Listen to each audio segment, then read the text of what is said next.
Bonjour à tous, bienvenue dans Tout un monde, votre rendez-vous hebdomadaire avec les acteurs de l'actualité. Voici tout d'abord, comme chaque semaine, en quelques secondes, le bilan de 7 jours d'infos.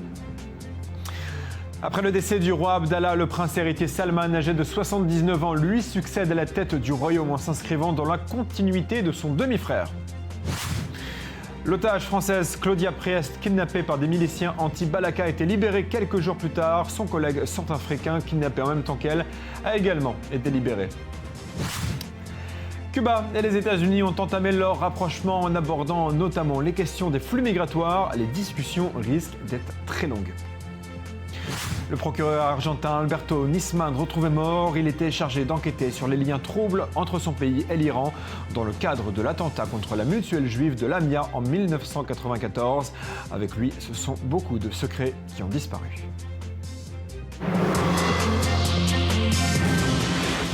Bonjour Ali Bernavi.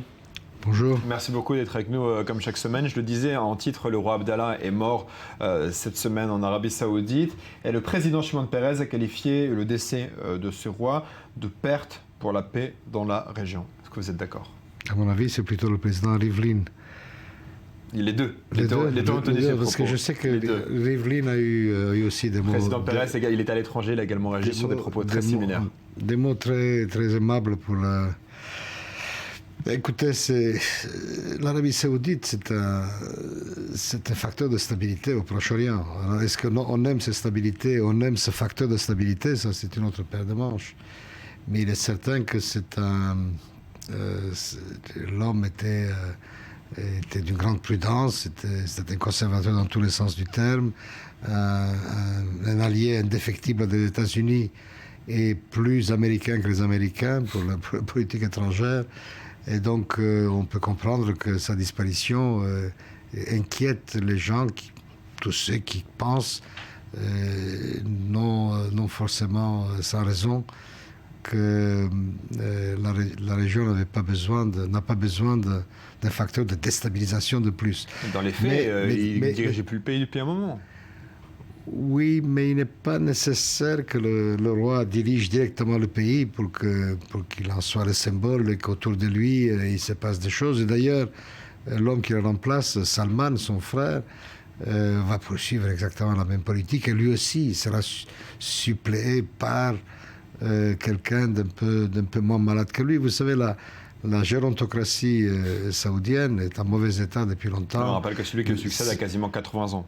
Oui, ce sont tous des fils d'Ibn Saoud, du fondateur, et ils se succèdent donc de demi-frère en demi-frère, et ils sont vieux. Il y a toute une génération de princes qui attend derrière de prendre la succession.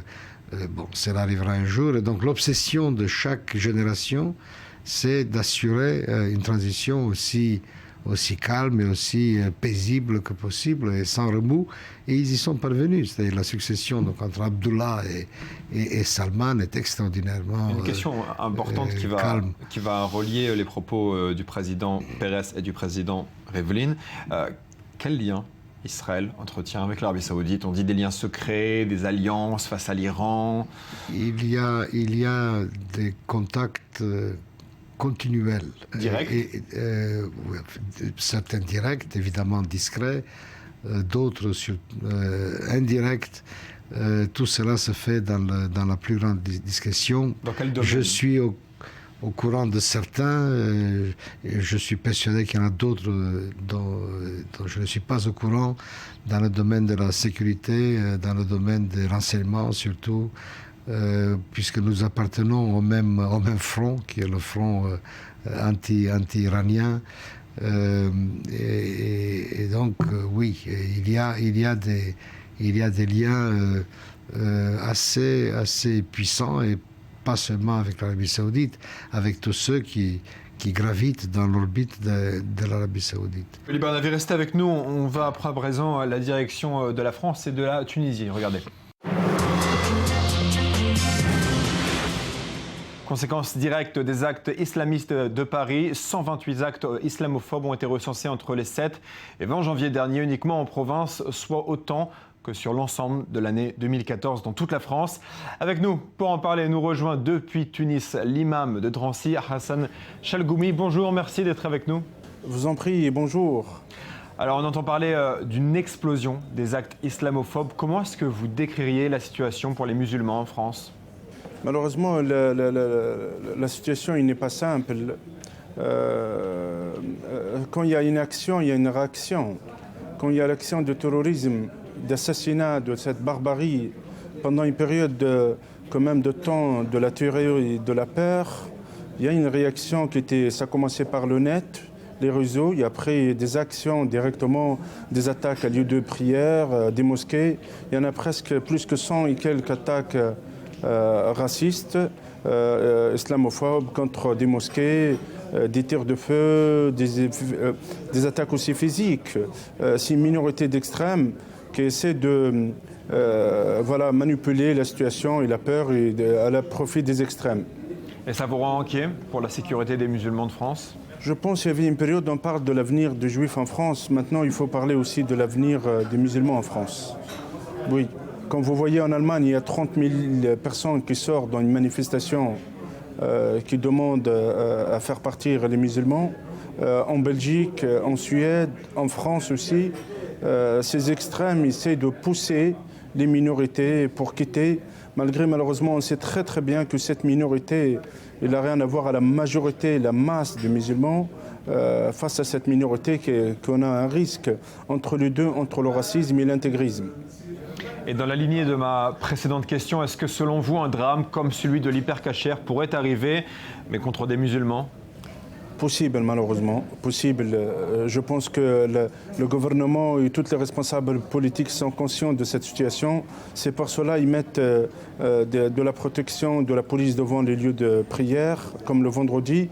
Et en même temps, la vigilance. Ils demandent, même nous, les responsables musulmans, on demande à la vigilance parce qu'on n'est pas à l'abri d'un acte isolé d'une personne qui a rempli son cœur par haine et qu'on comprend que la réaction aussi, le choc terroriste et les victimes, il peut pousser quelqu'un de passer un acte terrible.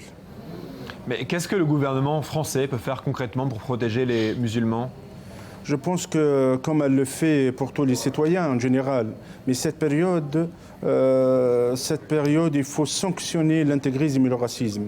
Il faut montrer qu'on est ferme vis-à-vis de ça, surtout les réseaux sociaux, l'appel à la haine, les menaces de mort. Ça, il faut être ferme. Et en même temps, en parallèle, dès qu'il y aura des sanctions fermes face à ces terroristes, l'extrême, c'est sûr et certain, la réaction elle va être très positive de calmer l'esprit. Monsieur l'imam, qu'est-ce que vous voudriez dire à vos compatriotes juifs en France qui ont peur et qui partent en Israël parce qu'ils sont victimes d'agressions de la part de musulmans ? Je comprends très bien. Je l'ai vu moi-même. C'est pour cela, moi j'ai vu 24/24 sous protection policière.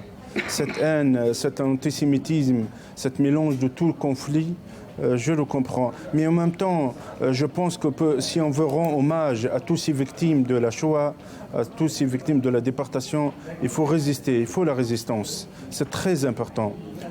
Il faut qu'on résiste tous ensemble. Il faut que cette minorité, elle part. Il faut que, c'est eux qui veulent partir, ils partent, mais nous, non. Il faut que la masse, la majorité de la communauté juive et musulmane française, il faut que souder les valeurs universelles, les valeurs de mieux vivre ensemble, c'est elles qui résistent, c'est pas la peur, parce que c'est vrai, je comprends les départs, mais en même temps aussi, je rends hommage à la résistance et au courage. Merci beaucoup, monsieur Chalgoumi, d'avoir été avec nous depuis Tunis. À vous, shukran. Merci.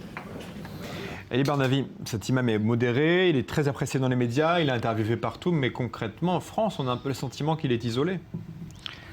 Oui, je connais Chalgoumi, j'ai rencontré ici, à Tel Aviv. Je l'ai revu à Bruxelles, c'est une figure tragique, et vous avez raison. Enfin, il n'est pas le seul, mais il est quand même exceptionnel. Je veux dire, ce discours-là, on ne l'entend pas souvent. Pas parce qu'il n'y a pas beaucoup de musulmans qui le pensent, mais parce que beaucoup ont peur. Et lui, il a du courage. Et si j'étais Hassan Chalgoumi, j'irais me coucher avec un gilet pare-balles. Il est sous protection. Il est sous protection, oui. Mais on sait parfois ce que la protection vaut. Et donc, c'est le gros problème Je vais le résumer ici. Vous avez parlé vous-même d'islamophobie. C'est un piège. Vous savez que ce mot-là est un piège iranien. C'est Khomeini qui a imposé ce mot, qui est absurde. C'est une manière de transformer la critique de religion à un acte raciste. Hein. Les vandales qui s'en prennent aux communautés musulmanes en France ne sont pas islamophobes, ils n'en ont rien fiche de la religion musulmane. Ils sont anti-arabes, donc il faut appeler ce char-là par ce qu'il est, par son nom. Alors, le véritable drame de ce qui se passe aujourd'hui, c'est que Chalgoumi est exceptionnel. C'est bien de cela qu'il s'agit. Vous avez des masses. Vous aurez remarqué que il y a eu des manifestations énormes dans le monde musulman à cause de la dernière édition de Charlie Hebdo. Il y a eu des dizaines d'églises brûlées à Niamey. Ouais. Il y a eu des morts.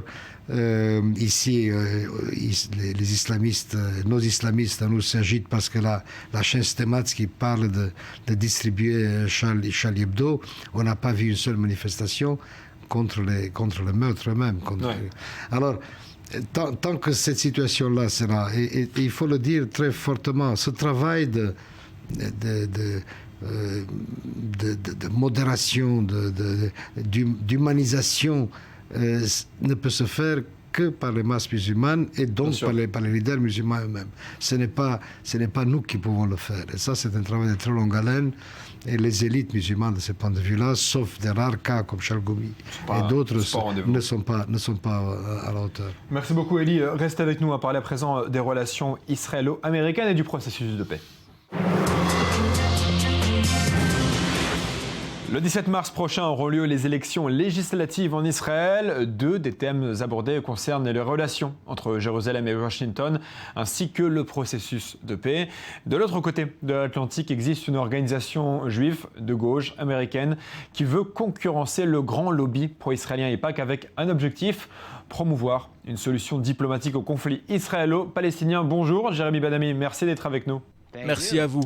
Alors pourquoi est-ce que vous avez créé J Street ? J Street est un effort pour faire entendre les Juifs américains et les amis d'Israël. Ce sont des gens qui aiment profondément l'État d'Israël et qui le soutiennent. Mais ils sont aussi très inquiets pour l'avenir d'Israël en tant que pays juif et démocratique, sans solution au conflit israélo-palestinien. Alors nous pensons que l'avenir d'Israël dépend de la solution des deux États et nous voulons que nos dirigeants entendent la voix de la majorité des Juifs américains qui veulent une solution et qui veulent que les États-Unis y participent. Et comment sont perçues les élections israéliennes aux États-Unis ? Les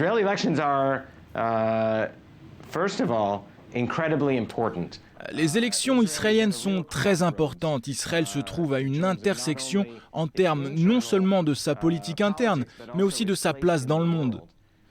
Au cours des prochaines années, Israël a le choix entre continuer sur le chemin sur lequel il est en ce moment, un chemin de conflit incessant, sans solution entre les peuples israéliens et palestiniens.